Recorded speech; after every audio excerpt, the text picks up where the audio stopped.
Hello doctors. Start करते हैं structure of contractile protein. यानी कॉन्ट्रैक्टाइल प्रोटीन का स्ट्रक्चर। कॉन्ट्रैक्टाइल प्रोटीन क्या होता है? Actin and myosin. ठीक है, कॉन्ट्रैक्टाइल प्रोटीन किसे कहते हैं? एक्टिन और मायोसिन को कहते हैं। कह रहा है ईच एक्टिन यानी thin filament is made up of 2F actin. ठीक है, कह रहा है जो ईच एक्टिन यानी प्रत्येक थिन फिलामेंट जो होता है ये बना होता है 2F एक्टिन से बना होता है। F और फिलामेंटस एक्टिन से बना होता है। ठीक है, हेलिकली बाउंड, जो हेलिकली क्या होते हैं, एक दूसरे में बाउंड लिपटे होते हैं। ठीक है, ईच एफ एक्टिन और प्रत्येक एफ एक्टिन जो होता है इसे पॉलीमर, ये क्या होता है? पॉलीमर होता है of the monomeric G actin. G for globular actin. ठीक है, तो होता क्या है तुम्हारा यहाँ पे ये एक जी एक्टिन, ये अगला जी एक्टिन, जी एक्टिन, और ऐसे ही क्या होते हैं बहुत सारे जी एक्टिन मिलते हैं तो तुम्हारा क्या बनता है? F actin. ठीक है, तो ये तुम्हारा एक क्या है? जी एक्टिन है, और जब कई सारे जी एक्टिन मिल गए तो क्या बन गया तुम्हारा? F actin.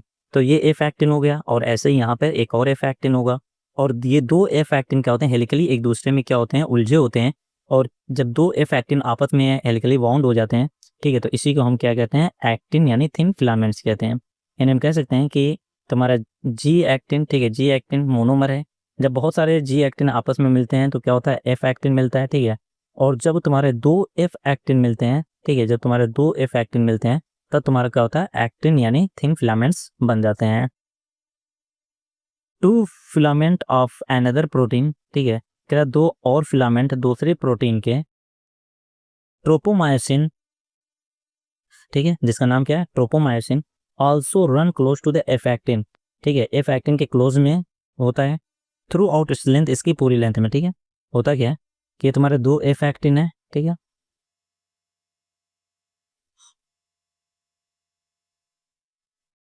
अब ये दो एफ एक्टिन क्या होंगे? आपस में क्या है? हेलिकली क्या होंगे? बॉन्ड होंगे। ये एफ एक्टिन और ये दूसरा एफ एक्टिन, ठीक है, ये एक दूसरे पे हेलिकली बॉन्ड है। अब कह रहे हैं इनके ऊपर क्या होते हैं? दो और प्रोटीन होती है, ठीक है, दो और फिलामेंटस प्रोटीन होती है जो इनके ऊपर क्या होती है? इस तरीके से लगी होती है, और इसे हम बोलते हैं ट्रोपोमायोसिन। ठीक है, उसे क्या बोलते हैं? इसके ऊपर इस तरीके से लगी होगी, इसे हम क्या बोलते हैं? ट्रोपोमायोसिन बोलते हैं। ठीक है, एक कॉम्प्लेक्स प्रोटीन, कह रहे एक कॉम्प्लेक्स प्रोटीन है। कैसे कॉम्प्लेक्स प्रोटीन है? जिसे हम क्या कहते हैं? ट्रोपोनिन कहते हैं। इस डिस्ट्रीब्यूट होती है एट रेगुलर इंटरवल, ठीक है, यानी रेगुलर इंटरवल यानी सेम दूरी पे ऑन द ट्रोपोमायोसिन। यानी जो तुम्हारा ट्रोपोमायोसिन होता है इसके ऊपर क्या होता है? एक रेगुलर इंटरवल पे क्या होता है? यहाँ पे कॉम्प्लेक्स प्रोटीन होती है। मान लो यहाँ पे है, फिर तुम्हारी यहाँ पर है, ठीक है, यानी सेम डिस्टेंस पे होगी, तो यहाँ पे इस तरीके से प्रोटीन होती है जो कॉम्प्लेक्स प्रोटीन होती है, जिसे हम क्या कहते हैं? ट्रोपोनिन कहते हैं। इन द रेस्टिंग स्टेट, कह रहा रेस्टिंग स्टेट जब हम आराम करते हैं, इस सब यूनिट ऑफ ट्रोपोनिन, ठीक है, ट्रोपोनिन की एक सब यूनिट, ठीक है, मास्क कवर कर लेती है एक्टिव बाइंडिंग साइट, यानी जो एक्टिव बाइंडिंग साइट होती है फॉर द मायोसिन, मायोसिन के लिए, ऑन द एक्टिन फिलामेंट, यानी जो तुम्हारा एक्टिन फिलामेंट है इसके इसके ऊपर क्या होता है? एक गड्ढा होता है, ठीक है, किसके लिए? मायोसिन के लिए, और उस गड्ढे को हम क्या कहते हैं? Active binding site for myosin. उसे उसे ये क्या करती है कि ये जो तुम्हारा ट्रोपोनिन है इसमें से इसकी एक सब यूनिट उस गड्ढे को क्या करती है? रेस्टिंग फेज में कवर कर लेती है। ठीक है, ईच मायोसिन, प्रत्येक मायोसिन यानी thick filament, is also a polymerised protein. ठीक है, ये भी क्या होती है? पॉलीमराइज्ड प्रोटीन होती है, यानी मोनोमर से मिलकर बनी होती है। यानी मायोसिन जो होती है ये भी क्या होती है? कई सारे मोनोमर से मिलकर बनी होती है। मेनी मोनोमरिक प्रोटीन, और इसका मोनोमर क्या होता है? मेरोमायोसिन। ठीक है, मेरोमायोसिन क्या है? मोनोमर है, यानी बहुत सारे मेरोमायोसिन आपस में मिलते हैं तब तुम्हारा क्या होता है? मायोसिन यानी थिक फिलामेंट बनता है। ठीक है, constitute one thick filament, constitute one thick filament, ठीक है, कॉन्स्टिट्यूट ये बनाता है, यानी बहुत सारे मेरोमायोसिन आपस में मिलते हैं तो क्या करता है? कॉन्स्टिट्यूट बनाता है वन थिक फिलामेंट, एक थिक फिलामेंट बनाता है। Each meromyosin has two importance part, प्रत्येक मेरोमायोसिन में क्या होता है? दो इंपॉर्टेंस पार्ट होते हैं। A globular head with a short arm, ठीक है, यानी अगर हम बात करें मेरोमायोसिन की, मेरोमायोसिन तो इसमें दो पार्ट होता है, एक ग्लोबुलर पार्ट होता है, ठीक है, ग्लोबुलर, और ग्लोबुलर में क्या होता है? तुम्हारा हेड होता है, ठीक है, और 60 आर्म होती है, ठीक है, एंड ए टेल, और क्या होता है? एक पार्ट इसका क्या होता है? टेल होता है। ठीक है, द फॉर्मर बीइंग, तेरा पहले यानी जो तुम्हारा हेड और 60 आर्म है इसे हम क्या कहते हैं? हैवी मेरोमायोसिन कहते हैं। यानी हैवी मेरोमायोसिन के अंदर क्या होता है? हेड और 60 आर्म आता है, एंड द लेटर, और बाद वाला यानी जो टेल है इसे हम क्या कहते हैं? लाइट मेरोमायोसिन कहते हैं। द हैवी मेरोमायोसिन कंपोनेंट, कह रहा जो हैवी मेरोमायोसिन का कंपोनेंट्स होता है यानी हेड और शॉर्ट आर्म प्रोजेक्ट आउटवर्ड, ये बाहर की तरफ क्या होते हैं, उभरे होते हैं एट रेगुलर डिस्टेंस पे एंड एंगल और एंगल, ठीक है, यानी रेगुलर डिस्टेंस पे और एक एंगल बना के बाहर की तरफ निकले होते हैं, ठीक है, फ्रॉम ईच अदर, एक दूसरे से, form from the surface of the polymerised myosin के सरफेस से एक रेगुलर डिस्टेंस और एंगल थी, ये बाहर निकले होते हैं, ठीक है, and is known as cross arm, इसे हम क्या कहते हैं, क्रॉस आर्म कहते हैं, ठीक है। और ये देखें यहाँ पे देखो, ये तुम्हारी क्या होगी, हेड और शॉर्ट आर्म मिलाकर हमने क्या कहा है, हैवी मेरोमायोसिन, और ये टेल है जिसे हम क्या बोलते हैं, लाइट मेरोमायोसिन। अब कह रहा है कि जब तुम्हारा ये पूरा मेरोमायोसिन बनाओगे ना, सॉरी, ये पूरा जब मायोसिन बनाओगे तो ऐसे ही बहुत सारे मेरोमायोसिन होंगे, ठीक है, ये एक मेरोमायोसिन हो गया, ठीक है। अब यहाँ पर क्या होगा तुम्हारा, ये अगला मेरोमायोसिन हो गया, ठीक है, ये अगला मेरोमायोसिन, ये अगला मेरोमायोसिन, ठीक है। जब कई सारे मेरोमायोसिन मिलते हैं तब तुम्हारा मायोसिन बनता है। तो कह रहा है इस मायोसिन के अंदर ये हेड और आर्म जो होते हैं बाहर की तरफ क्या होते हैं, निकले होते हैं एक एंगल पे, ठीक है। अपने इस मायोसिन से क्या होता है, एक एंगल बना के ये बाहर की तरफ क्या होते हैं, निकले होते हैं, ठीक है, ये रेगुलर इंटरवल पे, ठीक है, रेगुलर इंटरवल पे, ठीक है, एंगल बना के ये बाहर की तरफ क्या होते हैं, उभरे होते हैं। और इनका ये जो हेड होता है, इस हेड में क्या होता है, इधर देखना, कह रहे इनका जो हेड होता है, globular head is an active ATPase enzyme, कह रहे इनके हेड में क्या होता है, एक्टिव एटीपीएज एंजाइम होता है, and has binding site for ATP, और एटीपी को पकड़ने वाली भी साइट होती है, and active site for actin, और एक्टिन के लिए भी एक्टिव साइट होती है, ठीक है। फिर इनका जो हेड होता है इसके अंदर क्या होता है, एटीपीएज बाइंडिंग साइट होती है, यानी एफी साइट जहाँ से एटीपी आके जुड़ेगा। इसके पास क्या होता है, एक्टिन की बाइंडिंग साइट भी होती है, यानी जहाँ से एक्टिन आके जुड़ेगी।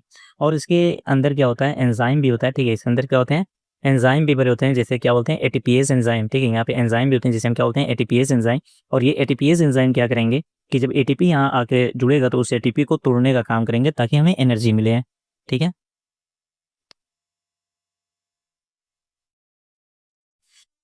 इसके बाद बात करते हैं मसल कॉन्ट्रैक्शन, ठीक है, मैकेनिज्म ऑफ मसल कॉन्ट्रैक्शन, कि हमारी मसल किस प्रकार से कॉन्ट्रैक्ट करती है। Mechanism of muscle contraction is best explained bye sliding filament theory, कह रहा जो मसल कॉन्ट्रैक्शन का जो मैकेनिज्म है, तरीका है, इसे अच्छी तरीके से एक्सप्लेन किया गया है स्लाइडिंग फिलामेंट थ्योरी द्वारा, विच स्टेट्स दैट, जो कहता है कि contraction of A muscle fibre, यानी एक मसल फाइबर यानी एक मसल सेल का जो कॉन्ट्रैक्शन होता है, takes place by the sliding of thin filament, और थिन फिलामेंट यानी एक्टिन, थिन फिलामेंट क्या, एक्टिन के स्लाइड होने की वजह से होता है ओवर द थिक फिलामेंट यानी myosin.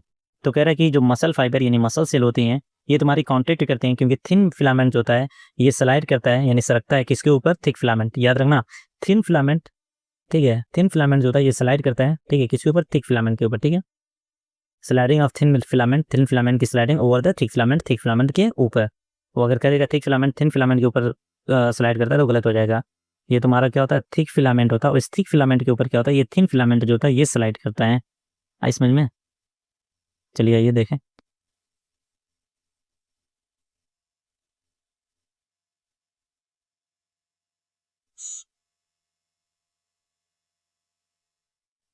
Muscle contraction is initiated, कह रहा मसल कॉन्ट्रैक्शन शुरुआत होता है by the signal send by the central neural system, ठीक है, बाय द मोटर न्यूरॉन, किसी द्वारा, मोटर न्यूरॉन द्वारा।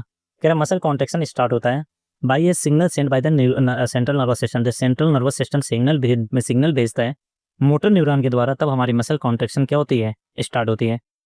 हमारे ब्रेन यानी सेंट्रल नर्वस सिस्टम तक जो सिग्नल लेके जाता है उसे सेंसरी न्यूरॉन कहते हैं, और सेंट्रल नर्वस सिस्टम से जो हमारे टिश्यू, ऑर्गन, ठीक है, इन जगहों पे जो इन्फॉर्मेशन सिग्नल को लेके आता है उसे मोटर न्यूरॉन कहते हैं। तो कह रहे हैं जब सेंट्रल नर्वस सिस्टम से मोटर न्यूरॉन, ठीक है, सिग्नल लेके आता है, ठीक है, तब तुम्हारी मसल कॉन्ट्रैक्शन क्या होते हैं, स्टार्ट होती हैं।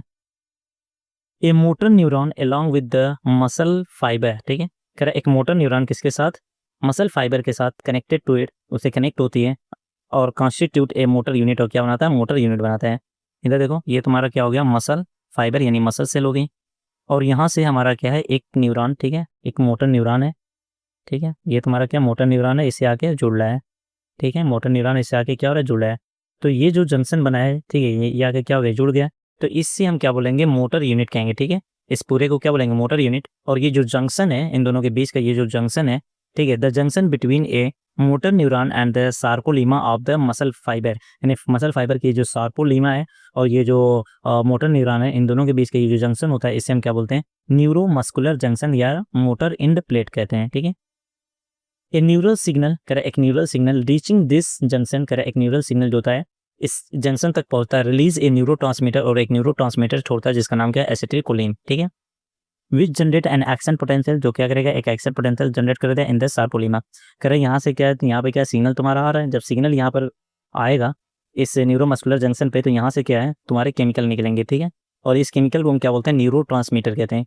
ये न्यूरोट्रांसमीटर क्या करेंगे, इस सार्को, ठीक है, ये क्या करेंगे, एक एक्शन पोटेंशियल जनरेट करेंगे, किसमें, इस सार्कोलीमा में। ये जो सार्कोलीमा है इसमें एक एक्शन पोटेंशियल जनरेट करेंगे, this speed through the muscle fibre, और ये जो एक्शन पोटेंशियल यानी करंट होगी ये क्या होगी, फैलेगी मसल फाइबर द्वारा, and causes the release of calcium ion into the sarcoplasm. ठीक है, यहाँ पे तुम्हारा क्या है, सार्कोप्लाज्मिक रेटिकुलम है जिसके अंदर कैल्शियम आयन था, तो ये जब एक्शन पोटेंशियल यहाँ पर सार्कोप्लाज्म सार्कोलीमा द्वारा, ठीक है, इस सार्कोलीमा द्वारा इस पूरे मसल फाइबर के अंदर फैल जाएगी, तो यहाँ पर जो सार्को एंडोप्लाज्मिक रेटिकुलम है उसके अंदर जो कैल्शियम वो क्या हो जाएंगे, निकलेंगे, यानी जो सार्कोप्लाज्म है उसमें कैल्शियम का लेवल क्या हो जाएगा, बढ़ जाएगा। इंक्रीज इन कैल्शियम लेवल, ठीक है, कैल्शियम लेवल जब इंक्रीज होगा, ठीक है, टू बाइंडिंग ऑफ कैल्शियम, तो ये कैल्शियम जो है ये बाइंड होगा, जुड़ेगा एक सब यूनिट ऑफ द ट्रोपोनिन, यानी जो ट्रोपोनिन है उसकी एक सब यूनिट से जुड़ जाएगा। ठीक है, on the actin filament and thereby remove, और हटा देगा masking of active site for myosin. ठीक है, यानी मास्किंग जो कवर थी एक्टिव साइट फॉर मायोसिन के लिए जो वहाँ पे एक्टिन के ऊपर जो साइड थी उसे ये क्या करेगा, खोल देगा। ठीक है, यानी ये तुम्हारी क्या है, एक्टिन है, एक्टिन के ऊपर क्या होता है, ऐसे एक गड्ढा होता है जिसे हम मायोसिन के लिए, इसे हम क्या कहते हैं, एक्टिव साइट फॉर मायोसिन। ठीक है, एक्टिव साइट फॉर मायोसिन, इससे क्या होता है कि यहाँ पे तुम्हारा ऐसे क्या होता है, ट्रोपोनिन जो होते हैं, एक ट्रोपोनिन की एक सब यूनिट इसको क्या होती है, कवर की होती है, लेकिन जब तुम्हारा कैल्शियम लेवल बढ़ता है तो ये कैल्शियम लेवल क्या करता है, इसको यहाँ से क्या करता है, हटा देता है, जिसकी वजह से ये गड्ढा दिखने लगता है। यानी जो एक्टिव साइड है, ठीक है, एक्टिव साइड है for myosin on the actin, actin के ऊपर मायोसिन की जो एक्टिव साइड है ये क्या होती है, खुल जाती है। Utilising energy from ATP hydrolysis, ATP hydrolysis यानी एटीपी तोड़ने से जो एनर्जी मिली है उसका यूटिलाइजेशन, उसका इस्तेमाल करके the myosin head now bind to the exposed active side on actin.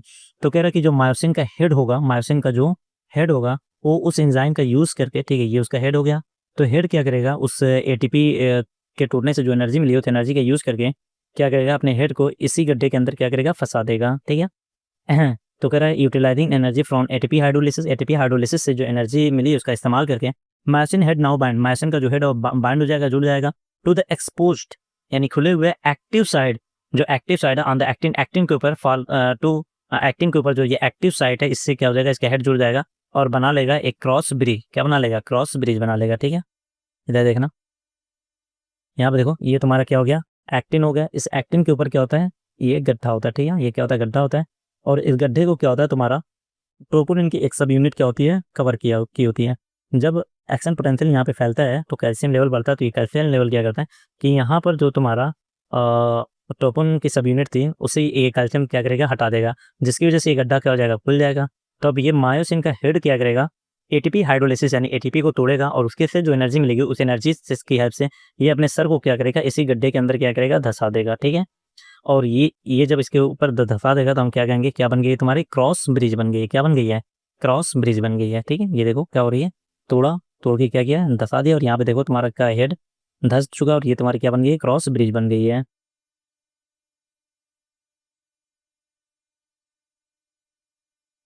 This pull the attach actin, और ये अटैच यानी जुड़ी हुई एक्टिन फिलामेंट को क्या करेगा, toward the centre of the A band, as band के सेंटर की तरफ क्या करेगा, पुल कर लेगा, खींच लेगा।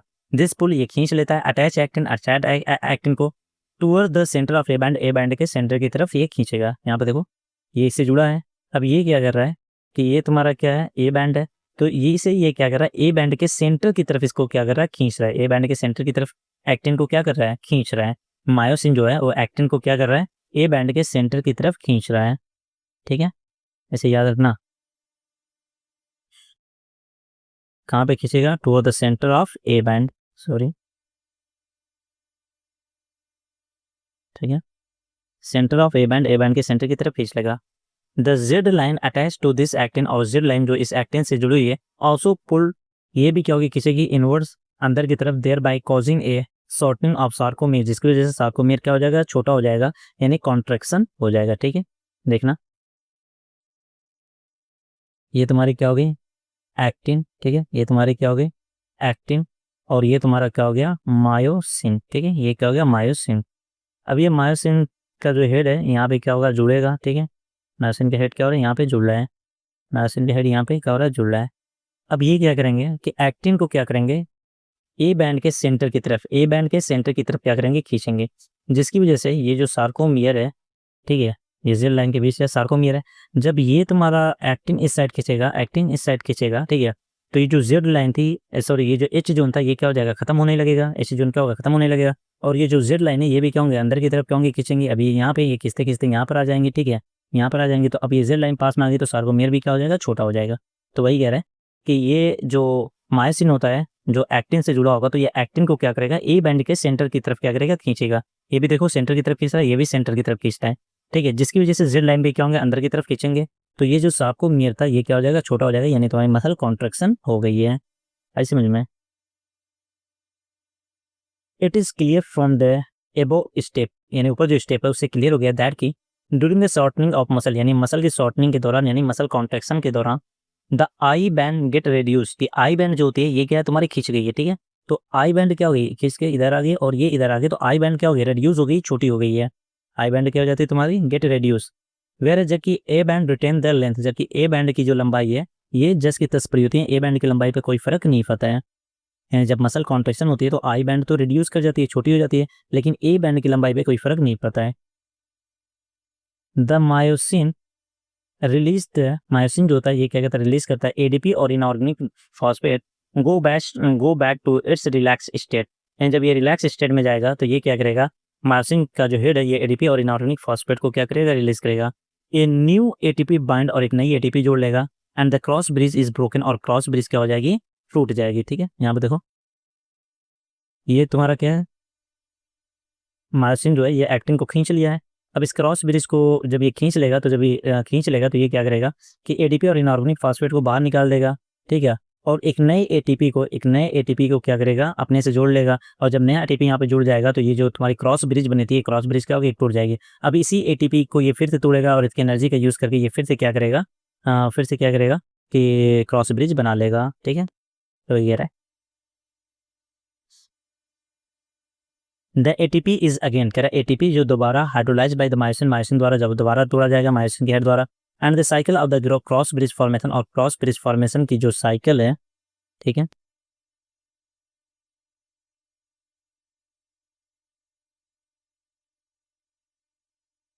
क्रॉस ब्रिज फॉर्मेशन की जो साइकिल है, एंड द ब्रेकेज और उसके तोड़ने की इज रिपीटेड, वो रिपीट होती रहेगी, कॉजिंग द फर्दर स्लाइडिंग, अगली स्लाइडिंग के लिए। द प्रोसेस कंटिन्यू, और ये प्रोसेस लगातार होता रहेगा टिल, जब तक calcium ion formed back to the sarcoplasmic system, जब तक कैल्शियम आयन को वापस सार्कोप्लाज्मिक रेटिकुलम के अंदर वापस ना भेज दिया जाएगा तब तक ये ऐसे ही तुम्हारी मसल कॉन्ट्रैक्शन होती रहेगी। ठीक है, और जब ये तुम्हारा सार्कोप्लाज्मिक रेटिकुलम के अंदर कैल्शियम आयन चला जाएगा तो resulting in the masking of actin filament, तो ये क्या करेगा, मास्किंग कवर कर लेगा एक्टिन फिलामेंट, यानी एक्टिन फिलामेंट के ऊपर जो गड्ढा था, ठीक है, उसे ये क्या करेगा, कवर कर लेगा। This causes the return of Z line back to their original position, और जो जेड लाइन किसके अंदर की तरफ आई थी वो वापस अपनी पुरानी पोजीशन पे चली जाएगी, यानी रिलैक्सेशन हो जाएगा।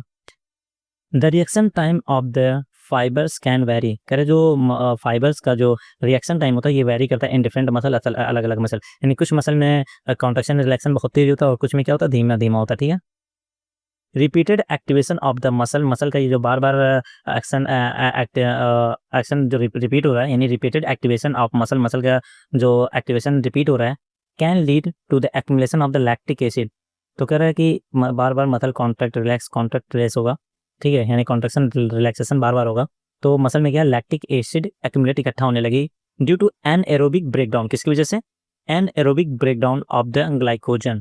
ठीक है, ये जो हमारे बॉडी के अंदर जो फूड स्टोर होता है वो ग्लाइकोजन के फॉर्म में स्टोर होता है। हम बार बार मसल कॉन्ट्रैक्शन कर रहे हैं तो हमें क्या चाहिए, एनर्जी चाहिए, तो जल्दी जल्दी एनर्जी लेने के चक्कर में क्या होता है, ऑक्सीजन की कमी हमारे बॉडी के अंदर रहता है, और ये जो ग्लाइकोजन होता है इसका एनारोबिक ब्रेकडाउन होने लगता है, जिसकी वजह से हमारे मसल में लैक्टिक एसिड एक्यूमुलेट हो जाता है, कॉजिंग फैटिग, जिसकी वजह से हम थक जाते हैं। ठीक है, muscle contain a red colour iron containing, ठीक है, आयरन स्टोरिंग पिगमेंट, कह रहा मसल के पास क्या होता है, ठीक है, मसल कंटेंट, मसल के पास मसल लगता है ए रेड कलर, कैसा, red colour oxygen storing pigment, oxygen store करने वाला पिगमेंट होता है जिसे हम क्या बोलते हैं, मायोग्लोबिन कहते हैं। यानी जो हमारी मसल होती है उसके पास रेड कलर का ऑक्सीजन स्टोरिंग पिगमेंट होता है जिसे हम क्या कहते हैं, मायोग्लोबिन कहते हैं। Myoglobin content is high in some muscle, कुछ मसल में ये बहुत ही ज़्यादा होता है मायोग्लोबिन, ठीक है। कह रहा है myoglobin content is high in some of the muscles, कुछ मसल में जो मायोग्लोबिन का कंटेंट काफ़ी ज़्यादा होता है, which give a reddish appearance, जिसकी वजह से वो मसल कैसी दिखती है, रेड दिखती है। Such muscle are called the red muscle, और ऐसी मसल को हम क्या कहते हैं, रेड मसल कहते हैं। These muscle also contain plenty of mitochondria, और ऐसी मसल में क्या होता है, प्लेंटी यानी बहुत सारे माइटोकॉन्ड्रिया होते हैं, ठीक है। यानी जो रेड मसल होता है उसमें मायोग्लोबिन का अमाउंट क्या होता है, ज़्यादा होता है, और ऐसी मसल हमें रेड दिखती है और इसमें क्या होता है, बहुत सारे माइटोकॉन्ड्रिया भी होते हैं, which can utilise large amount of oxygen, और ये ऑक्सीजन को भी क्या करते हैं, ज़्यादा, ठीक है, यूटिलाइज करते हैं, large amount of oxygen store in them for ATP production. ये क्या करते हैं, लार्ज ऑक्सीजन को यूज़ करते हैं जो उनमें स्टोर होता है ताकि एटीपी बनाया जा सके, ठीक है। दीज मसल्स देयरफॉर, ये मसल इसलिए can also call the aerobic muscle, इसलिए हम इसे क्या कहते हैं, एरोबिक मसल भी कहते हैं। यानी रेड मसल जो होता है उसे हम एरोबिक मसल भी कहते हैं। रेड मसल रेड क्यों होती है, क्योंकि उसमें मायोग्लोबिन का अमाउंट क्या होता है, काफ़ी ज़्यादा होता है, और उसमें माइटोकॉन्ड्रिया भी क्या होता है, ज़्यादा होता है। इसका मतलब ये बहुत ही तेज़ी के साथ काम करेगा, तेज़ी के साथ काम करेगा तो ज़्यादा एटीपी बनानी पड़ेगी, और एटीपी बनाने के लिए क्या चाहिए, powerhouse of the cell यानी माइटोकॉन्ड्रिया, तो इनके पास माइटोकॉन्ड्रिया भी ज़्यादा होता है, और माइटोकॉन्ड्रिया ज़्यादा है तो इनको ऑक्सीजन भी ज़्यादा चाहिए, तो यहाँ पे ऑक्सीजन भी ज़्यादा होता है। ऑन द अदर हैंड, दूसरी तरफ some of the muscle possess very less quantity of myoglobin, और कुछ मसल ऐसे होते हैं जिसमें मायोग्लोबिन क्या होती हैं, काफ़ी कम होती हैं, एंड देयरफॉर इसलिए अपीयर्स पिल और वाइटिश, इसलिए मसल कैसे में दिखती हैं, हल्की लाल या वाइटिश दिखती हैं, सफ़ेद सफ़ेद सफ़ेद दिखती हैं। दीज आर वाइट फाइबर, और ये कहते हैं वाइट फाइबर यानी वाइट मसल होती हैं। Number and mitochondria are also few in them, इनमें क्या होता है, नंबर ऑफ माइटोकॉन्ड्रिया भी क्या होता है, कम होता है, but the amount of sarcoplasmic reticulum is high, लेकिन सार्कोप्लाज्मिक रेटिकुलम क्या होगा, ज़्यादा होगा, ठीक है। देखो जो तुम्हारा रेड मसल होगी उसमें सब कुछ ज़्यादा होगा, बस सार्कोप्लाज्मिक रेटिकुलम उसमें कम होता है, और जो वाइट मसल होती है इसमें सब कुछ ज़्यादा होता है, बस सार्कोप्लाज्मिक रेटिकुलम क्या होता है, सॉरी जो रेड मसल होती है उसमें सब कुछ ज़्यादा होता है, सार्कोप्लाज्मिक रेटिकुलम कम होता है, और जो वाइट मसल होती है उसमें सब कुछ कम होता है, बस सार्कोप्लाज्मिक रेटिकुलम ज़्यादा होता है। They depend on anaerobic process for energy, और ये जो वाइट मसल होती है किस पे डिपेंड करती है, एनएरोबिक प्रोसेस पे डिपेंड करती है एनर्जी फॉर्मेशन के लिए। ओके, आई होप इतना समझ में आ गया होगा। मिलते हैं कल एक नए लेक्चर के साथ।